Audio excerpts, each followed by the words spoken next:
En nous ferme les yeux, nous pour nous prier. Notre Dieu, notre Père, merci, encore une fois, merci pour privilège et grâce pour nous. Après nous passer une bonne journée, nous réunis dans un rendez-vous pour nous tendre parole là-dedans, il gagne la vie éternelle. C'est derrière la vie éternelle la nouille, c'est pour ça qu'on a sondé les Écritures soir après soir. Pour les là, nous avons demandé pour parler, pour nous-mêmes nous attendre. Et comme c'est eux qui veulent parler, nous prions pour éteindre toute notre voix dans laquelle nous constatons voix pas seulement. Nous attendons. Nous comptons sur grâce au nom de Jésus. Amen. Depuis semaine a commencé, nous avons étudié qui thème secret d'espérance dans un monde brisé. J'assois nous parlons le message que Jésus voyait by qui laisse les 7 églises. Nous avons attiré attention nous que le livre Apocalypse là utilisait en pile le chiffre 7. Et premier message nous venons lui adresser aux 7 églises. 7 églises. En nous l'ouvrir Bible nous dans Apocalypse. Je dis à nous pas explorer chapitre 2 et chapitre 3. Côté Jésus a adressé un message aux 7 églises, les 7 églises d'Asie. Nous rappelons, ça nous pas de jamais oublier. Qui ça lié? L'Apocalypse, c'est la révélation de Jésus-Christ. C'est-à-dire, c'est Jésus-Christ qui baille révélation, mais toute révélation, ça a parlé de Jésus-Christ. Il faut nous jamais oublier ça. Apocalypse, c'est la révélation de Jésus-Christ que l'Ibaï pour faire connaître sa gré pour arriver. Donc, c'est révélation Jésus baille et c'est révélation l'Ibaï à propos de Jésus-Christ. C'est peut-être ça les nous étudier Apocalypse. C'est pas un paquet de bêtes pour nous, un paquet d'images que nous pas comprendre, mais ça nous doit rencontrer dans l'étude d'Apocalypse, c'est Jésus et Jésus de Nazareth. Parce que c'est lui-même qui sujet le livre Apocalypse. Il y a une révélation ça pour montrer à ses serviteurs les choses qui doivent arriver bientôt. Et justement, l'idée dit, Jean, ce que tu vois,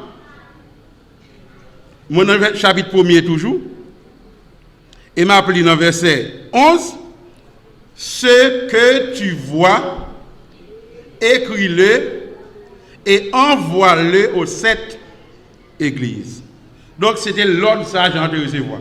Ça ça vous fait écrire et puis voyer au bail les 7 églises. Et nous t'ai précisé pour vous, les 7 églises, c'est pas 7 temples qui trouvaient dans une ville.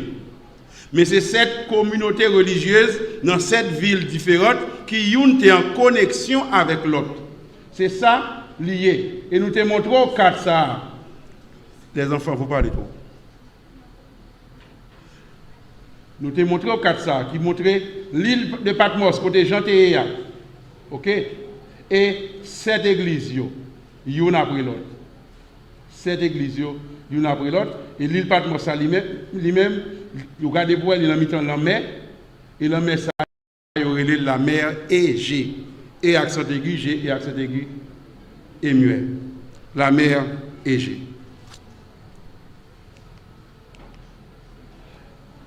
Je dis à nous parler comment Jésus-Christ présentait les avait écrit à cette église. Parce que s'il a écrit cette église, c'est qu'il a un pouvoir pour ça, n'est pas vrai? Il a un pouvoir, s'il n'a pas de pouvoir, s'il n'a pas de relation avec l'église, il n'a pas de cas écrit. Comment la présenter les 7 églises? Mais différents versets, nous parlons de une présentation là-dedans. 7 versets. Parce que c'est 7 églises, 7 versets. Apocalypse 2, verset 1er, verset 8, verset 12 et verset 18. Après ça, nous parlons d'Apocalypse 3, verset 1er, verset 7 et verset 14. On va aller, verset 1er, Apocalypse 2, qui ça le dit? Bible nous va ouvrir, écrit à l'ange de l'église d'Éphèse. Et qui ça le dit? Voici ce que dit celui qui tient les 7 étoiles dans sa main droite, celui qui marche au milieu des 7 chandeliers d'or. Qui ça le dit? Il veut dire, mais c'est moi-même qui prends soin de l'église. Nous te voyons ça. Les 7 chandeliers, il veut dire qui ça? Les 7 églises. Apocalypse 1, verset 26. Verset 20, excusez-moi. Il dit les 7 chandeliers sont les 7 églises. Nous te dit ça hier soir. L'Apocalypse a utilisé un langage symbolique. Scène réelle, événement réel, mais le langage pour décrire là, c'est un langage symbolique. Donc, là, il dit, celui qui tient les 7 étoiles dans sa main, et celui qui marche au milieu des 7 chandeliers d'or, c'est-à-dire, c'est Jésus-Christ lui-même qui prend soin de l'Église à travers les âges, depuis le 1er siècle jusqu'à la fin du monde.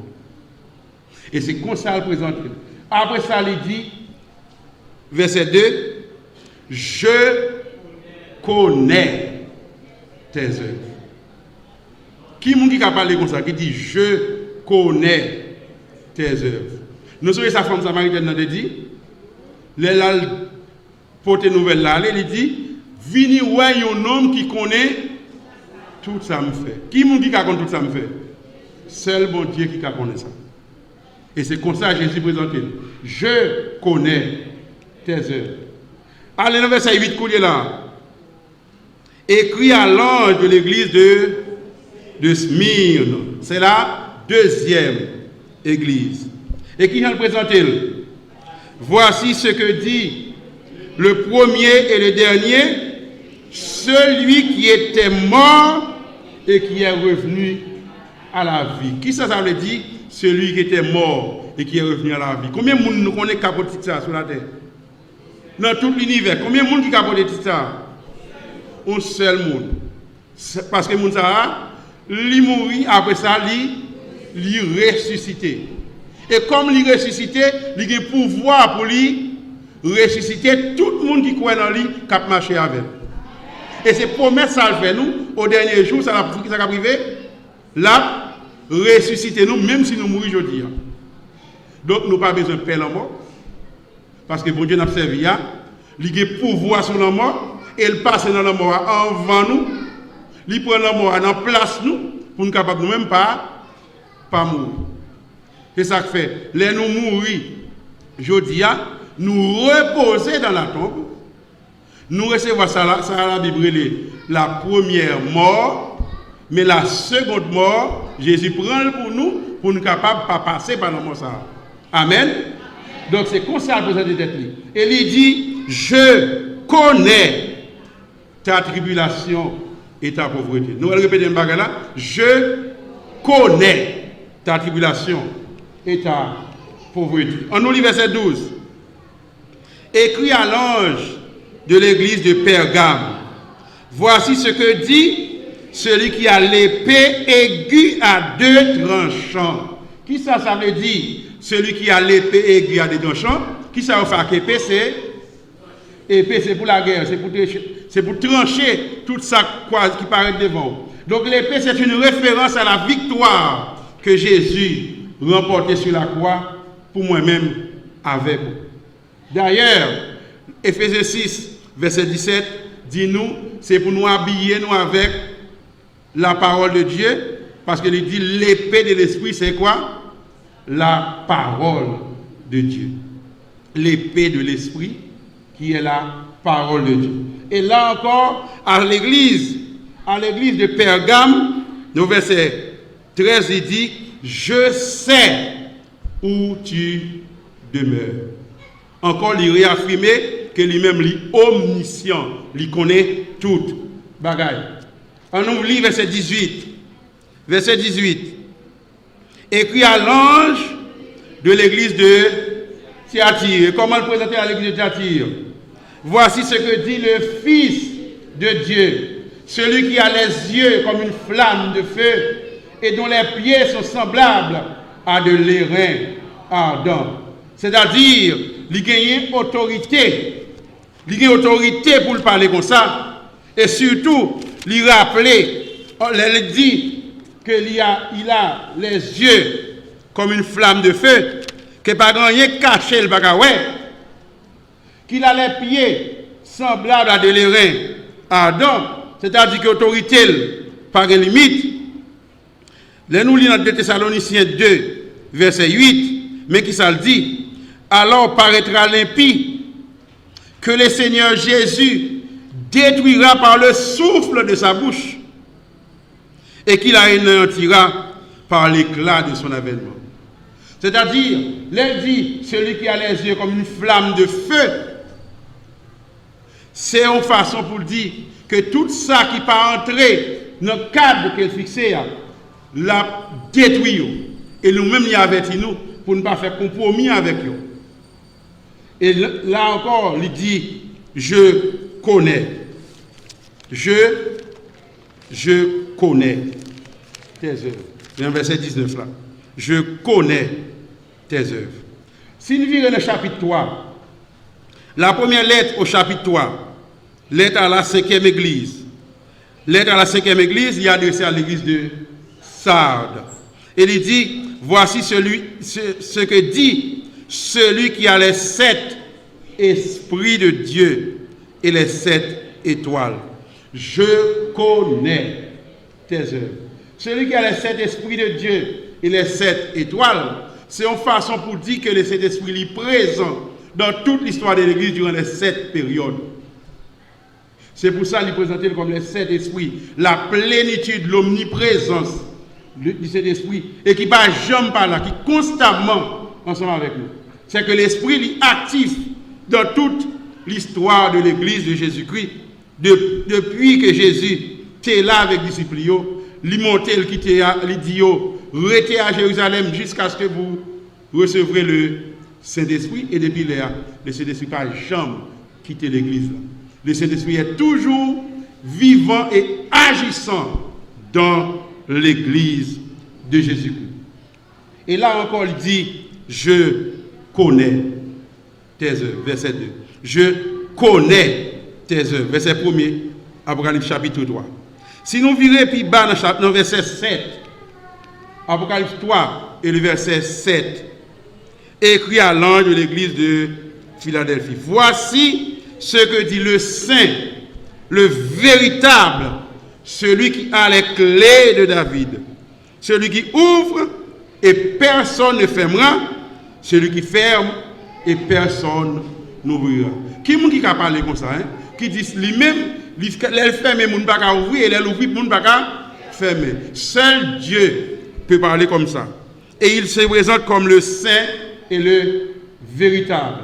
Donc c'est la sainteté, c'est l'appel à la sainteté, l'appel à l'obéissance à la loi de Dieu. Et là encore au verset 8, il dit, je connais tes œuvres.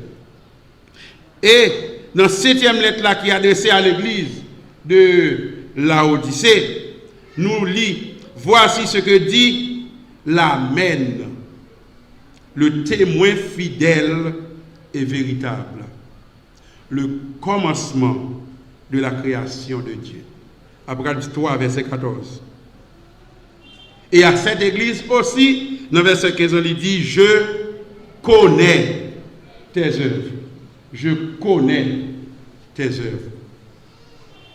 Je connais tes œuvres. Donc, gagner en pile leçon. C'est pour ça que ça me lit tout avec nous. Pour nous voir comment, à chaque période, Jésus, qui a autorité sur l'église, pas pendant une période, mais sur toute l'histoire, lui présentait les gens différents. Mais à chaque église, il lui rappelait le même bagage là. Je connais tes œuvres. Il lui rappelait le même bagage. Donc, gagner une leçon pour nous tirer. Et c'est comme ça pour nous toujours lire lettres ça, il y a 3 applications. Il y a 3 agents pour nous appliquer les lettres de l'Apocalypse. La première application, nous relève application historique. Il faut que nous appliquions l'historiquement. C'est-à-dire, il faut nous songer l'église que nous sommes montrés nous dans la carte géographique là. L'église qui existait réelle, l'église qui était dans la zone que Éphèse là même. L'église qui était dans la zone de Smyrne, ça qui était dans la zone Pergame, ça qui était Thyatire là, ça qui était Sardes là, Philadelphie, là, Odyssée. Puisque ça existait réellement. C'est ça nous l'application historique là. C'est-à-dire côté lettre là, il décrit conditions spirituelles, communauté ça qui était dans la zone là. Mais il y a une deuxième application pour nous faire, et c'est l'application ça qui peut être plus importante parce que toute l'autre. C'est ça nous l'application prophétique. C'est-à-dire, c'est là Jésus-Christ servi avec une église qui existait au côté pour décrire de manière prophétique comment l'église a comporté dans différentes périodes dans l'histoire. Je vais montrer nos périodes ça tout à l'heure. C'est ça nous l'application prophétique. Et une troisième application, c'est ça nous l'application. Je dis à nous pas aussi vivants que nous étions hier. Hier soir nous étions plus vivants, nous étions plus participés avec moi. Troisième application, nous l'avons comment? Application universelle. Le premier là, nous l'avons historique. Deuxième, c'est l'application prophétique. Et troisième, c'est l'application universelle. C'est-à-dire, dès que vous lisez la parole de Dieu, peu importe qui m'a monté hier, là, toujours bon pour vous. Amen. Quelle que soit la période là, il est toujours bon pour vous. Donc, les 7 messages, c'est vrai que vous adressez à l'église historique. Deuxièmement, il y a une application prophétique, mais tout il y a une application universelle. Quand on vit au 1er siècle, quand on vit au 21e siècle, message par parole de Dieu, pas jamais passé mode, il toujours gagné pour le baou, il toujours gagné pour le parler avant. N'est-ce pas? Amen. Donc, il y a 3 applications. C'est peut-être ça nous dit, les noms des 7 églises, c'est un symbole. Et qui ça va symboliser? Il symbolise non ça l'église de Jésus-Christ aux différentes périodes de l'histoire chrétienne. Qui ça nous dit? Les noms des 7 églises symbolisent quoi? L'histoire, l'église de Jésus-Christ aux différentes périodes de l'ère chrétienne. Chiffre 7 là lui-même, qui ça veut dire? 7 c'est la plénitude, c'est la perfection, c'est la plénitude. Lui fait ressortir que le message ça, c'est un message qui là, depuis les gens de recevoir là, valable, et la continue valable jusqu'à la fin des temps. C'est ça chiffre 7 là veut dire. Et symbole yo même yo là pour révéler nous dans chaque période, mais dans quelles conditions l'église là liée. Par exemple, à l'église d'Éphèse, c'est un symbole prophétique de l'église du 1er siècle. L'église du 1er siècle, nous écrit l'an 31. Pourquoi ça écrit l'an 31? Parce que l'an 31, c'est l'année que Jésus est mort. Ok? Nous considérons comme si c'était à lui-même qui était à l'année commencement. Eh bien, la période ça a été jusqu'à la fin du 1er siècle. Si l'on prend l'église de Smyrne, c'est l'église qui vient lui-même après l'apôtre. Parce que Jean, dernier apôtre, l'a mouru autour de l'année 100. L'église de Smyrne, c'est l'église post-apostolique qui vient après les apôtres. C'est-à-dire de l'an 100 jusqu'à l'année 313.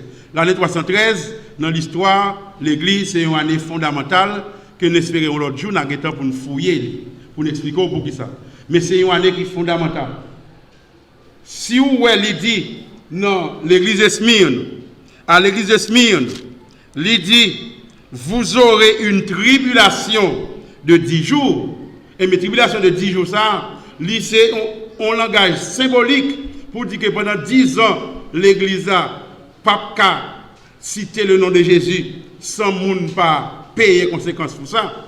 Et bien, c'était une période que dans l'histoire, il a enregistré que de l'année 303 jusqu'à l'année 313, c'était la persécution la plus féroce contre l'église de Jésus-Christ.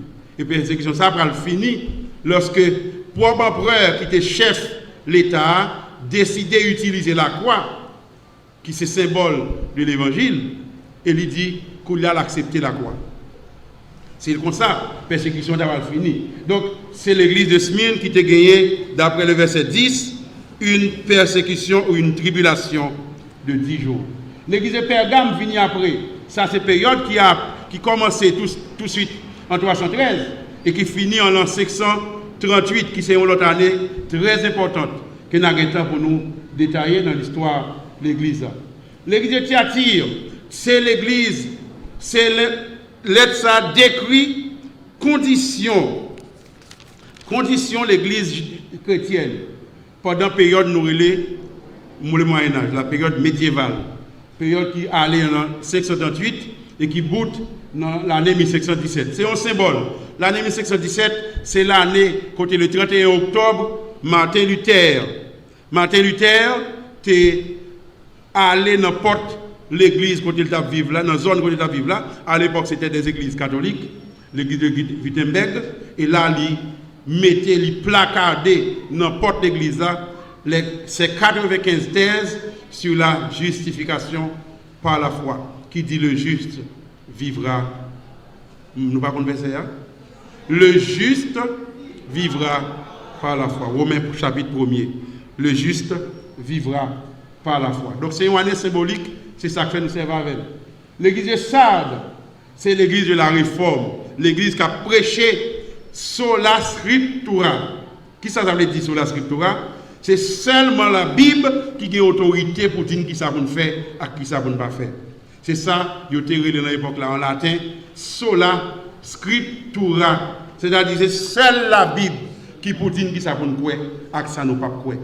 Pas aucun monde qui vient dire nous, il a recevoir autorité pour dire rien, pour venir dire qui a bon marcher, qui a bon pas marcher. OK? Depuis par dans la Bible là, c'est qu'il pas vérité. Et depuis dans la Bible là, c'est l'inobservé, advienne que pourra, que nous vivons, que nous mourons. Il y a les principes ça là, sola scriptura.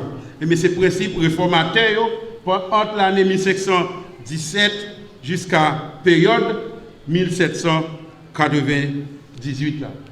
Et gagner la 6e lettre, l'église de Philadelphie, nous relève l'église du grand mouvement de réveil, parce que dans la période ça, en pile monde a lu la prophétie. Yo lit sans arrêter, il a étudié, il a fouillé, il a cherché comme ça là-dedans.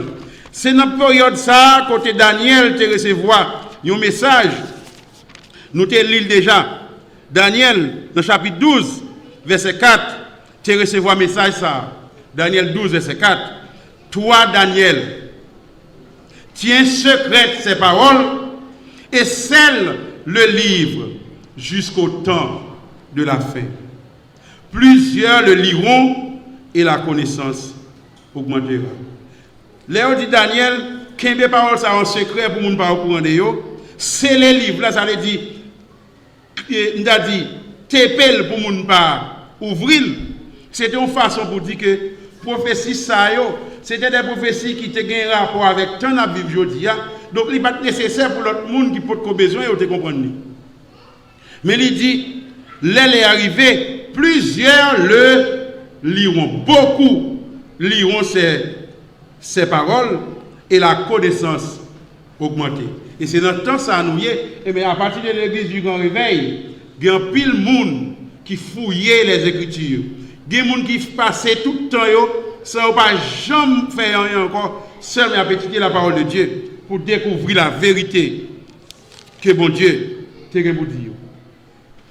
Et la dernière église, donc le 6e, c'est l'église de 1798 à 1944. L'année 1944, c'est une année nous devons expliquer. Nous avons fait ça parce que c'est important. Et à partir de cette année, nous entrons dans la 7e période, dans la 7e lettre, qui est la lettre à l'église de Laodicée. La lettre à l'église de Laodicée. Donc, quel message nous sommes capables de tirer dans toutes les lettres, ça, les nous lisons? Message là, mais qui j'aime résumer? Est-ce que nous pouvons lire la même? Il dit le monde va en s'empirant. L'église aussi.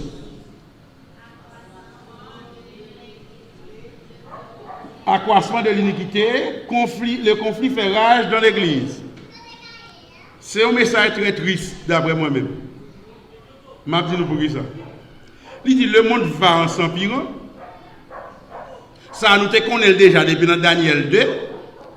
Chaque soir, je m'attire attention sur Daniel 2. Dans Daniel 2, Daniel, ouais, qui ça dans Daniel 2? Il y a un statue qui mesurait en pile mètre, tête la faite comment? Nous ne connaissons pas l'histoire. Tête la faite en or, poitrine en faite en argent. Ce que jeu olympique là, pas vrai, nous devons de ça? C'est un jeu olympique. L'or gagne, l'or arrive en première position. Qui ça va où? Il y a une médaille d'or, l'or arrive en deuxième. Donc si tête là en or, poitrine en argent, ça veut dire. Il commence dégradé. Nous comprenons? Il sort dans l'or pour la tomber dans argent. Cuisson même en airain ou bien en bronze. Lorsque dans l'or tombe dans l'argent, vous descendre dans bronze. Qui s'est passé? La qualité a dégradé. Lorsque dans bronze, il dit que l'argent même en fer. Qui s'est passé? Saute dans bronze, en fer. Il dégrade toujours, puis mal. Et les autres, même, ça passé? Une partie en fer, l'autre partie en la boue. En argile, en abou. Qui s'est passé? Pour sauter dans la tête là en or, arriver dans les orteils qui en la boue, ça passé, il dégrade, il empire. Donc c'est le principal message. Les gens c'est tête en or, etc. Ce n'est pas ça le message. Le message là, c'est que plus de temps a passé, c'est plus le monde a dégradé. C'est ça le message central là. Eh bien, là, nous lisons les 7 lettres de l'Apocalypse, c'est le même message là nous voyons. Nous voyons que l'Église a dégradé. Plus de temps passé, Jésus a beaucoup venu, tandis que vous pensez que tout de suite, eh bien, la charité du plus grand nombre se refroidit. L'Église a dégradé. Par exemple, Apocalypse 2, retenez l'Apocalypse, ça n'a pas jamais sorti. Apocalypse 2, il dit, je connais tes œuvres. Mon verset 2. Je connais ton travail et je connais ta persévérance. Nous écoutez mieux? Je sais que tu ne peux supporter les méchants, que tu as éprouvé ceux qui se disent apôtres et qui ne le sont pas, et que tu les as trouvés menteurs. C'est-à-dire l'Église a été fidèle. Que tu as de la persévérance, que tu as souffert à cause de mon nom, et que tu ne t'es point lassé. Verset 4. Verset 4, nous allons mettre de nous verset 4 là. Mais, ce que j'ai contre toi, c'est que tu as abandonné ton premier amour. Comprenez bien? L'église d'Éphèse, sont l'église qui zélée, qui fidèle, qui persévère dans la parole de Dieu. Ça qui prend pause, c'est l'apôtre de Jésus qui a prêché, qui a menti. Li éprouvé et li désapprouvé. Mais l'église a un grand problème. Quel est le problème? Quel problème non? Ce que j'ai contre toi, c'est que tu as abandonné ton premier amour. Donc, qui reproche Jésus adressé à l'église de Éphèse? Qui reproche? Tu as abandonné ton premier amour. Tendez bien reproche. Nous garder reproche pour nous voir comment il est. Numéro 1. Éphèse, tu as abandonné ton premier amour. Et, image là, allez. Nous avons besoin, ouais, mes amis. Technicien, il faut que nous ayons, ouais. Ok? Ceci, non, c'est temps de serment, attendez. À l'église de Smyrne, verset 9 et 10. On nous lit ensemble avec moi. On attendait que le technicien vienne limer le projecteur. Je connais ta tribulation et ta pauvreté, bien que tu sois riche. Et les calomnies de la part de ceux qui se disent juifs et qui ne le sont pas, mais qui sont une synagogue de Satan. Tenez bien, oui. Je connais ta tribulation et ta pauvreté, bien qu'au riche, et les calomnies de la part de ceux qui se disent juifs et qui ne le sont pas, mais qui sont une synagogue de Satan. Tenez bien, oui. À la première église qui représentait la première période, qui reproche Jésus adressé, tu as abandonné ton premier amour. Et c'est ça que fait, il était juste comme conseil. Il était dit comme conseil, reprends-toi, souviens-toi d'où tu es tombé, répands-toi et pratique tes premières œuvres. Mais l'église, ça lui-même, ce n'est pas seulement l'abandonner le premier amour, mais qui s'arrive lui. Gagner une série de monde dans l'église, qui ça texte a dit? Yo c'est une synagogue de Satan. Qui ça veut dire synagogue? Nous connaissons la synagogue. Synagogue, c'est ça, nous avons l'église pour là. Ça, c'est son espace où les gens réunis pour adorer bon Dieu. Sauf que les gens eux-mêmes, ils sont synagogue, mais ce n'est pas bon Dieu. Il n'y a pas d'adoré dans la synagogue là, mais c'est Satan. Est-ce que nous, Jean reproche là, vin pidi? Nous, ensemble avec, nous suivons. Reproche là, vin pidi. Gardez qu'on là dans la troisième église là, verset 13. L'église de Pergame. Je sais où tu demeures.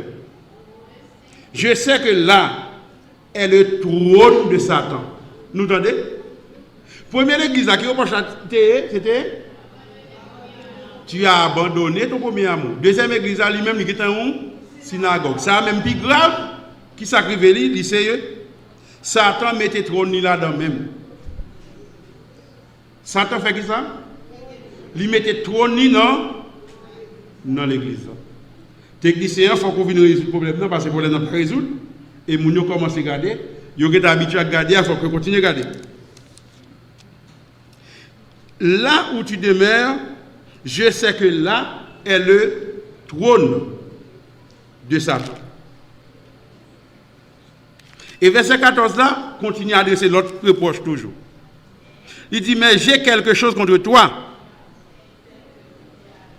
C'est que tu as là des gens attachés à la doctrine de Balaam qui enseignait à Balak à mettre une pierre d'achoppement devant les fils d'Israël pour qu'ils mangeassent des viandes sacrifiées aux idoles et qu'ils se livrassent à l'impudicité. Qui ça veut dire? Si nous lisons Nombre, Genèse, Exode, Lévitique, Nombre, 4e livre dans la Bible, si nous lisons Nombre, chapitre 25, nous avons une histoire ça. Histoire qui dit comment Balaam quitte qu'on cite non bon Dieu dans la bouche li parce qu'il a payé pour ça. Lui expliquer le roi Balak qui Jean pour le faire Israël qui a péché. Et l'expliquer lui sont faites pour faire. Et puis fait toutes mesdames yo inviter monsieur ça. Et puis là on commence à boire. Mesdames danser devant yo, tout reste là fait. Nous tous ces grands monde nous comprenons que ça m'a parlé. Et bien c'est comme ça l'Éternel dit et mais couler là c'est dans l'église là doctrine Balaam d'entrée. Donc nous carrément nous compte que vraiment vrai dans l'église ça il y a le trône de Satan. La 4e lettre a continué de descendre plus bas. Verset 20, verset 19 d'abord. Je connais tes œuvres, ton amour, ta foi, ton service fidèle, ta constance, tes nombreuses œuvres, plus nombreuses que les premières.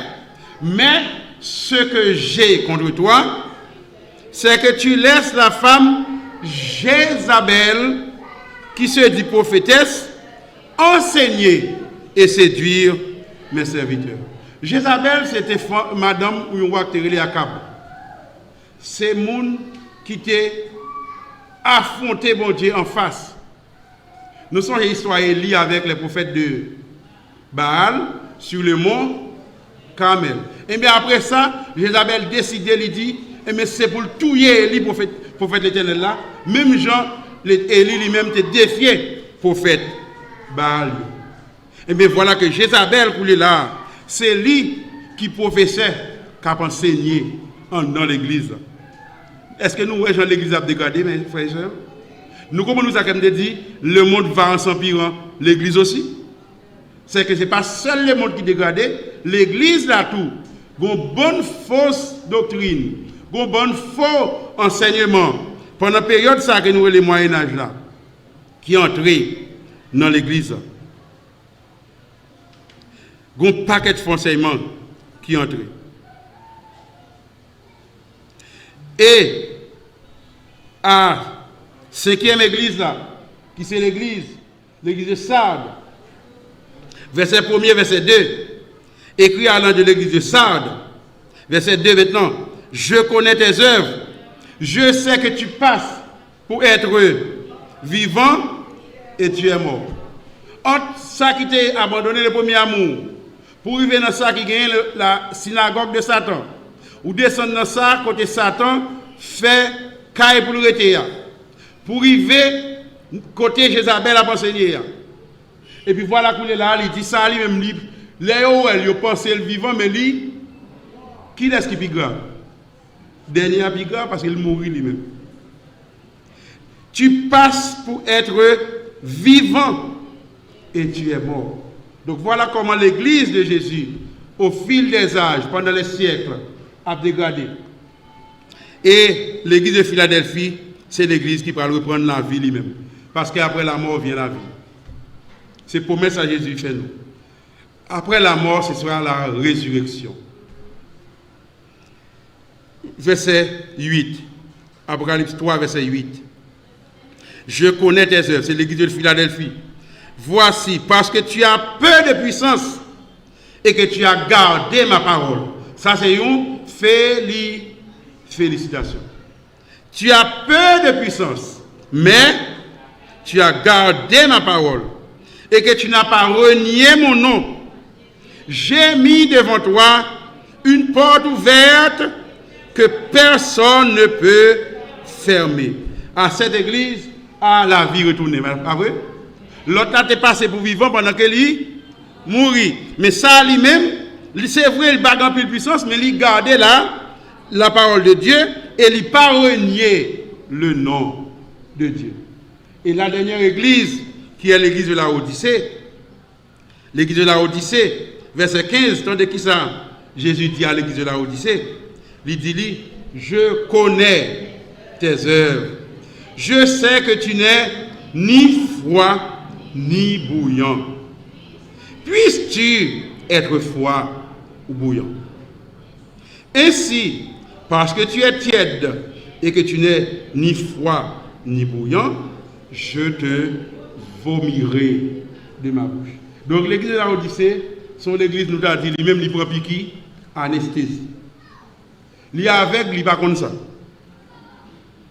Il n'est pas ni froid ni bouillant. Il pas ou piqué, il n'a pas senti ça parce qu'il perd toute sensibilité, il prend anesthésie. L'église ça l'a pris pour étudier demain soir pour nous capable comprendre bien parce que nous avons dit tout à l'heure que l'église de la Odyssée c'est l'église de la dernière période et nous-mêmes qui parlons là, nous-mêmes qui attendons là, nous-mêmes qui chutons en face moi et nous-mêmes qui écoutons par les ondes ou bien qui regardons sur Hope Media Haïti et bien nous-mêmes nous faisons partie de l'église de la dernière génération. Si nous ne pas comme ça, c'est bon pour nous connaître la soirée.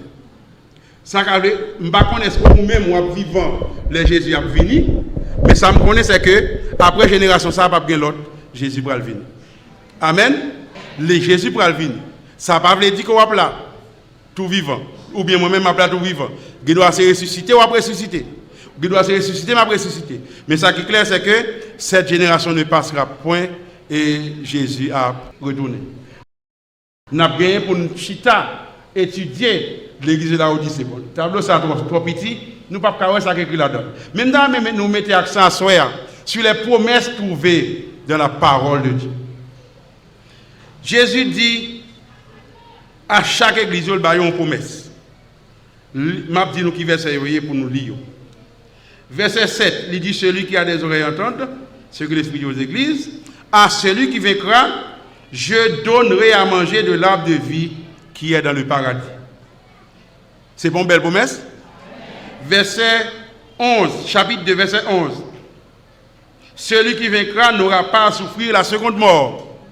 C'est bon, l'autre belle promesse encore? Puis belle promesse que Jésus baille à moun ka goumeyo. Celui qui vaincra, verset 17, je donnerai de la manne cachée. Nous songez la manne. Pendant 40 ans, le peuple n'a pas planté, il n'a pas récolté. Bon Dieu va le manger chaque jour. Et c'est même promesse ça à le répéter. Apocalypse 2, celui, verset 27 de préférence, il dit, à celui qui vaincra, je donnerai autorité sur les nations. Chapitre 3, verset 5, celui qui vaincra sera revêtu de vêtements blancs. Le vêtement blanc, c'est un signe qu'on va sauver parce que Jésus a habillé en blanc, la retiré de sa loi pour le baou, son vêtement blanc, le dit qu'on va gagner la vie éternelle. Et le verset 21, il dit celui qui vaincra, chapitre 3, verset 21, je le ferai asseoir avec moi sur mon trône, comme moi j'ai vécu et je me suis assis avec mon Père sur son trône. Donc, il y a une série de belles promesses dans l'étude. Parmi les promesses, il y a la grande promesse du retour de Jésus. Il y a tout la promesse que l'élève vini la bonne récompense. La bonne récompense.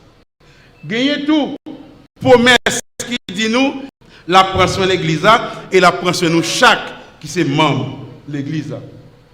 Et il y a tout promesse qui montre nous que il ne peut pas faire aucun compromis avec ça qui mal, il ne peut pas tolérer ça qui mal.